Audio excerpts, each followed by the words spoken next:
Elle est un grand curriculum vitae, hein, Halima, hein.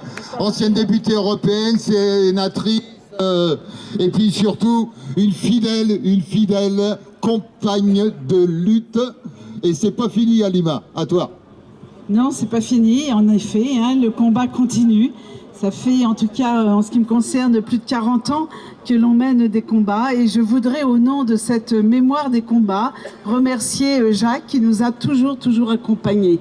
Alors, nous allons être rapides. Je ne reviendrai pas sur le combat pour la Palestine libre, indépendante, contre l'occupation, puisque c'était avant tout et toujours un anticolonialiste. Et donc, à ce niveau-là, il a toujours été très clair. Je ne reviendrai pas non plus sur la question de l'antiracisme et de l'égalité des droits, notamment le combat qu'il a mené pour les sans-papiers partout. Moi, je me souviens à Argenteuil, lorsque l'on a, après la basilique Saint-Bernard, on a occupé le centre pastoral pendant 1 an. Il est venu régulièrement nous voir.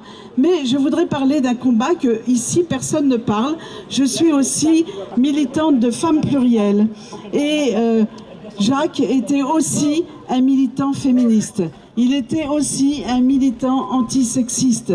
Il me disait, et il m'a dit, et c'est un mot, une phrase que je retiendrai tout le temps, les féministes, finalement, vous êtes des radicalistes parce que vous considérez les femmes comme des êtres humains.